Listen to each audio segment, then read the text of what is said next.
Ministère public, des questions aux témoins. Merci, Monsieur le Président. Merci, honorable assesseur.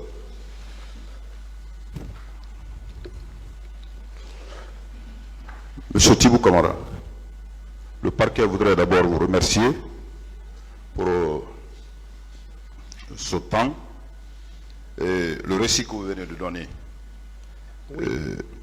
Je voudrais savoir, puisque vous avez dit tout à l'heure, vous étiez dans le voyage de l'abbé.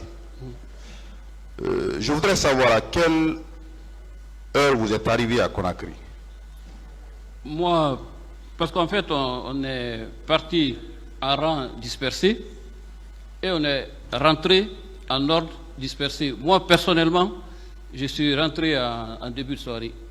En début de soirée. En début de soirée. Le 27. Le 27.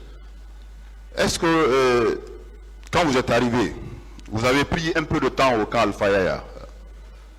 Ou bien vous avez continué directement à la maison? Non, je suis allé directement à la maison. À la maison. Directement à la maison. Vous étiez le conseiller spécial du président Dadis à l'époque? Non, ministre chargé de la communication auprès du chef de l'État et du ministre de la Défense. C'était la fonction précise. Est-ce que vous avez constaté une réunion, la préparation d'une réunion au fin de prendre des dispositions quant à la manifestation du 28? À votre connaissance, est-ce que vous avez eu connaissance de cela? Non, monsieur le procureur, non. Il n'y a jamais eu de réunion où vous n'avez pas pris part à une réunion pour prendre des mesures idoines dans le cadre de cette manifestation du 28? Non, monsieur le procureur. Alors, je vais revenir sur ce qui vous intéresse principalement. La communication entre le président Dadis, et le président Sidia Touré. Selon vous, quelle était la nature, l'émotion, la nature de cette communication? C'était houleux entre le président Dadis et le président Sidia Touré, puisque c'est à travers votre téléphone qu'il a communiqué avec lui. Merci, monsieur le procureur.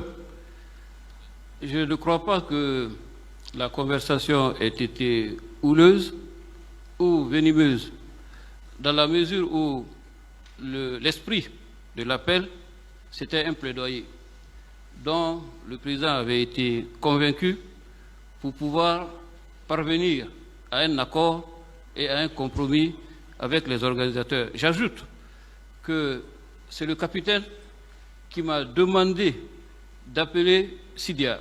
Cela veut dire qu'il a estimé sans doute, parce que ce n'était pas le seul qui était engagé dans l'organisation, qu'avec M. Sidia Touré, le courant passerait mieux et qu'il était un meilleur interlocuteur que les autres. Le président Dadis n'avait-il pas menacé Sidia Touré en votre présence au téléphone? Non, monsieur le procureur, à aucun moment. Il ne l'a pas menacé? Non. Il n'a pas tenu ses propos. Si vous organisez la manifestation, vous serez tenu responsable. Il a tenu ses propos, oui ou non, devant vous? Vous savez, comme je l'ai indiqué, la conversation n'a pas été à son terme. Il y a eu une première interruption. J'ai rappelé M. Sidia Touré pour une seconde fois. Et après, il y a eu une seconde interruption. Et puis, après, le téléphone ne passait plus. Donc, vous voulez dire qu'il n'y a pas eu d'échange houleux? Il n'y a pas eu de menace dans les propos du président Dadis? À ma présence et à ma connaissance, non. Quand vous êtes arrivé, vous dites que le 28, dans la journée, vous étiez à votre domicile. Le président Dadis vous a fait appel de venir au camp Al-Fayaya Yallo. Quelle était l'atmosphère qui régnait au camp Al-Fayaya? Non, franchement, à votre arrivée? Non, c'était un sentiment de froid, un sentiment d'émoi, d'incompréhension. Tout le monde autour, pour le peu de personnes que j'ai pu voir, se demandait comment cela avait pu arriver et surtout qui en était l'auteur. On sentait vraiment de la frayeur, de l'émoi, de l'émotion, de la stupeur et un sentiment de détresse, pour ainsi dire, face à l'ampleur du drame et aux premières conséquences qui se faisaient déjà sentir dans la cité. Pouvez-vous nous dire quelles sont les personnes que vous avez trouvées? Quelles sont les personnes que vous avez trouvées au cas Alpha Yallo?